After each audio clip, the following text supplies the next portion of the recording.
ko na? Love is a melody. Kaya naman puno ng pag-ibig ang bawat pagbirit ni Julian sa stage ng Party Pilipinas. Lalo pat kaduwit niya ang Prince of Rap na si Elmo Magalona. Ang on-screen nilang tambalan, nauwi na nga ba sa totohanan? Na-in-love na nga ba si Julian kay Elmo? Pero ano yan? Si Elmo nalilik naman kay Marquez. Totoo bang nagkakaroon na ng tensyon sina Julian at Inuin dahil kay Elmo? At ngayong umeeksena pa si Jay Perillo na nauugnay naman sa Young Diva. Nahati nga ba ng volunteer ang pagtingin ni Julian kay Elmo? Tutuldukan na ngayong hapon ang magulong rigudong ng Young Lovers. Dahil aaminin na ni Julian sa lie detector test ang tunay na nilalaman ng kanyang puso. Julian San Jose sa Don't Lie to Me. Gusto ka na ba ito ng mag-deny? Pag di mo nang lalay kung nagkakabistuhan na ba't kumeetsin ka? Yes or no lang ang sagot pero huli-huli ka. Shake it, shake it, shake it sweet. Pull your head down to your feet. Gusto ka na wag ka na mag-deny. Pag tinanong don't tell a lie. Thank you very much, Snaps. Palakpakan naman natin ang Snaps na napakadami mga fans these days. Pwesto na, Danielle and TP, my boys. Hi, how are you? Sino kaya sa dalawang tong i-date ko bukas? Pag-iisipan ko muna yan. This is it, mga kapuso. Pwesto na ito na nga po ang Don't Lie to Me Reloaded. At tulad na nakita nyo kanina, ang nakasalang ngayon, sinabi ko po ay seryoso po ako doon. Nirequest ko talaga ang batang ito na mag-guest dito sa Don't Lie to Me Reloaded dahil ang dami-daming fans. Ang mga fans nila umaapila talaga doon sa aking Facebook, yung John Lapus na Universal Suite sa FB ko. Nire-request talaga at nandito na po siya ngayon, Julian San Jose. Good afternoon, Julian. Good afternoon po. Julian, ikaw ba anong masasabi mo na parang all of a sudden, ha? Dahil sa Party Pilipinas, bigla kang sumikat, nagkaroon ka ng maraming fans. Ikaw ba kinakaya mo pa ba? Okay pa naman po ako. Medyo nakaka-flatter lang po kasi, ayun nga po, dumadami na po yung mga fans. Napakagaling mo naman kasi kumanta. Napaka-talented na bata. Thank you po. O sige, relax ka lang muna dyan.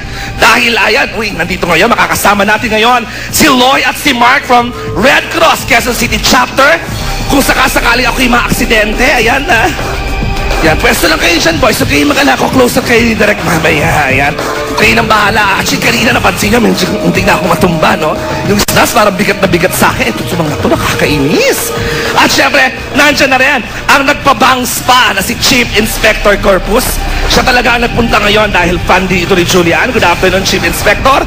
At nakaready na rin natin studio audience na yan. Kung ano ba sa palagay nila ang sagot ni Julian, truth ba or lie? Alright. Hindi na tayo magpapaligoy-ligoy pa. Sandali lang. Baka makalimutan ko na naman mag-seatbelt.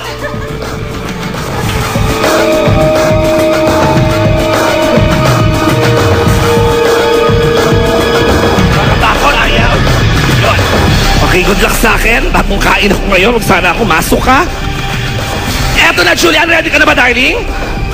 Yes. Relax ka lang. Ready na siya. Ito ang unang tanong. Julian, ang unang tanong ay manggagaling sa collab team mo sa Party Pilipinas na si Elmo Magalona. Elmo, pasok. Julian, ang tanong ko sa'yo, kapag nagkaka-production number tayong dalawa, kinikilig ka ba at nakikarry away? Don't lie to me. Yes or no? Nako. Julian, kinikilig ka nga ba tuwing meron kayong production number ni Elmo? Don't lie to Elmo. Yes or no? Yes. Yes. At least inamin naman ng bata. Nagpaka-honest naman. Audience, anong masasabi ninyo? Alright, karamihan naman, truth. Inspector Corpus, resulta.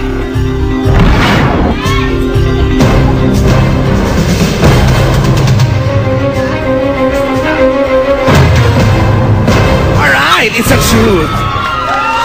Nakakaloka. Okay, sa bagay kasi maski kami pag nanonood kami ng Party People, kinikilig kami eh. Bakit ka kinikilig kay Elmo? Is it ganun ba ka romantic yung bata or yung kanyang boses ba? Kasi po, yung mga production numbers po kasi na ginagawa namin, medyo nakakadala rin po kasi nga po, sino naman po hindi po kikiligin sa kanya, super talented po niya. Ayun, idol ko nga po siya. Ako din, ako super paborito ko yan si Elmo, nakakaloka. Oh, thank you for your honesty. Tsaka ito yung importante yata, na kinikilig ka rin. So as yung mga fans na nanonood, kiligin din. Alright. Truth ang una. Narito na ang pangalawang tanong. Julian, last week lang to napanood ko to mismo eh. Nagkaroon kayo ng kissing scene ni Elmo sa inyong production number sa Party Pilipinas. Ito yung wasak eh. Nawasak talaga ako. Ang mga fans yun, nawasak ang mga studio dumagundong. Ang nakakaintriga, medyo tumagal daw ang nasabing halikan. Kaya naman ang tanong ng mga staff ng Party Pilipinas, pati na rin ng mga matatabilang dila.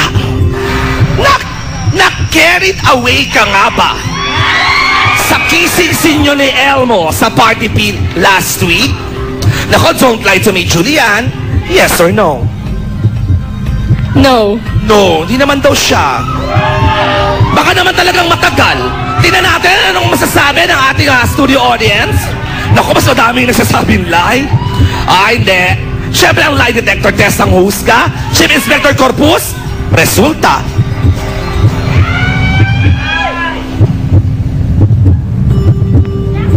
Yan, kitang-kita parang hindi mo magbasa niyan eh.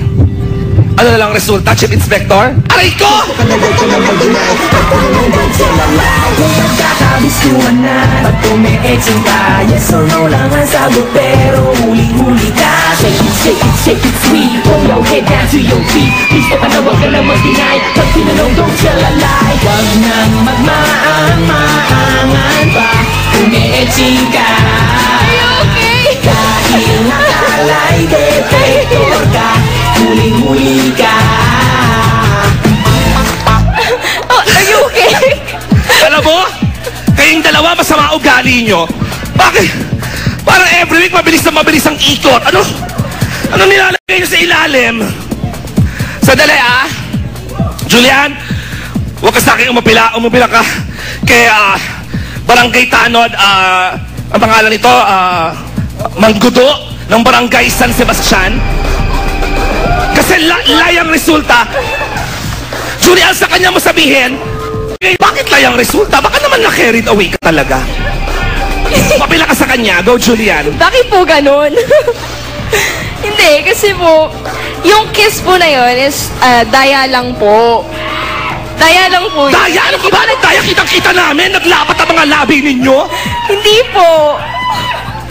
So, daya? Tapos, daya pero matagal, pero mang ganon. Hindi kasi po, inaantay lang po na yung mag-dim yung lights kasi yun po yung instructions si Direk. So, dapat po, ayun, parang dapat ang labas, parang mag-kiss kami or something. Tapos yun, hindi naman po. Hindi daw. Okay na ba ang kanyang kabila? Barangay Tanod, alright? Doon ka na muna at baka lalong kabahan sa dala mong batuta itong si Julian. Nako, Julian nahilo ako ng bonggang-bongga, bumawi ka sa pangatlong tanong. Yun, nahuli yung story. Maliban sa Julielmo Love Team na kinakikiligan sa Party Pilipinas, may isang love team din na nabuo sa Party P. Ito ay ang J. Lee or Julian and Jay Perillo. Dahil minsan pala ito si Jay Perillo din ang nakapartner mo doon sa musical na ginagawa ninyo.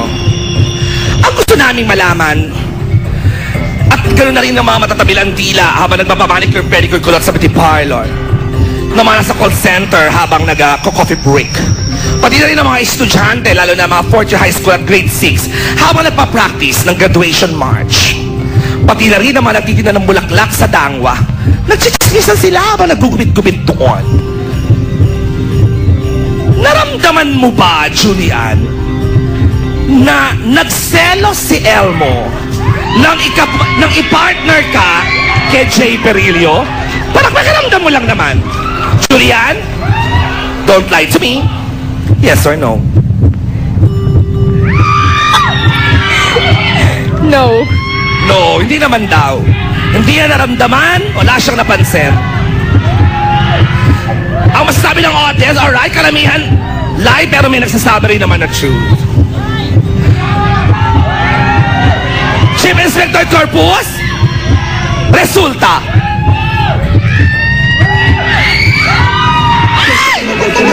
Bakit gano'n?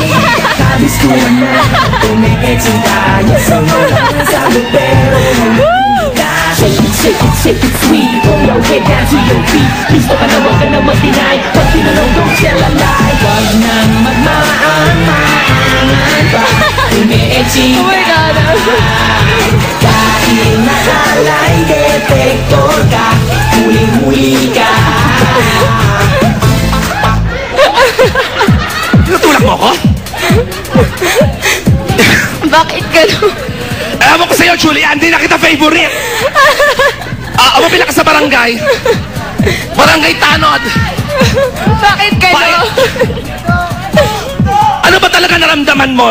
Nagselos ba siya? Tinanong ba niya na, o kamusta yung prod na? Kasi parang kung di ako nagkakamali, yung tayo na nag-J Perillo, kasi parang may sakit yata si Elmo noon. Tama ba ako? Ganun ba yon? Ano ba nangyari? Bakit ba biglang si J Perillo ang nakapartner mo sa isang episode? Siguro po, decision din po ng production. Alright. Decision din po ng direct. And, So, nung nakita kayo ni Elmo after nung prod yun ni Jay, ano ba may sinabi ba sa si Elmo? actually, okay naman po. Sabi naman po niya, okay naman daw po yung musical. Maganda naman daw po yung kinalabasan. At marami rin po kinilig. So, hindi ko po alam kung bakit nag-lie. Kasi hindi ko na po alam kung ano nararamdaman ni Elmo Sa during... bagay, ang feeling ko naman, di naman magsiselos siyang si Elmo. Dahil, kung di ako nagkakamali, mas marami ang fans ng Julie Elmo. Huwag sana ikagagalit ng mga Jay Lee, no? And I'm sure mas kasi Chris Bernal, hindi naman magsiselos yun. O yan, okay, eto na. Ano ba to? Follow up lang, prangkahan na nga. Ano ba ang feelings mo ngayon kay Elmo? Ano po, we're good friends po. We're good friends. And we Okay. enjoy each other's company. So, ikaw ba nakakaramdam ka ba na itong binata na to may parang pahagi na manliligaw sa'yo? Hindi ko po alam. Hindi ko po alam. O ikaw ba, nagseselos ka ba na nalilig din tong si Elmo kay Winwin? Hindi po. Kasi Hindi. we're all friends po. Friends kay lahat. Po. Close Okay. friends po kaming lahat. Hindi ko natatanungin yung resulta ng lie detector test. Bilang sinagot mo naman ng buong honest ang aking mga follow-up questions. O may message ka na lang ba kay Elmo, Julian? Kay Elmo? Oh! May ganon. I love you agad-agad. Happy Valentine's Day. Ayun. And sana magtagal pa yung tandem natin. And God bless you always. May date ka ba bukas sa Valentine's Day? Ang family ko po. Family? Opo. O punta kayo sa The Library sa Malate. Ando kami ng kadate ko si Philip Lazaro, ha?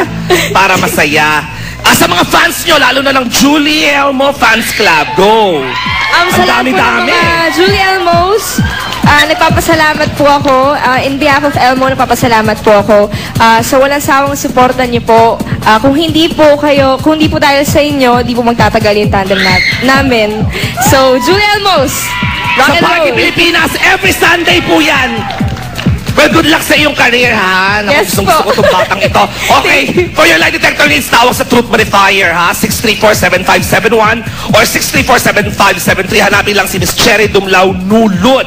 Salamat sa Philippine National Red Cross QC Chapter. Thank you very much, guys. Sa SNAP, Chief Inspector Corpus. Maraming salamat sa Hair Watch Salon, Doc Jerry Benaventura, at saka sa Besh, sa lahat ng outfits na sinusuot ko sa Show Me the Money. Mamaya, tutukan nyo yan after nung special lecheries. Dito lang sa GMA ng bonggang-bongga. And tatagales for my outfit. Eto ka na. Ay, Diyos me. Engaged na nga ba? Si Ding Dong at si Marian? Ay, nakakaloka yan. Baka tutukan nyo po lang yan sa pagbabalik ng Showbiz Essentials. Gusto ka na ba dyan ang mag-drive? Jacket boy kayo kung sinong date ko. Yes or no lang ang sagot, Jacket boy. pero huli-huli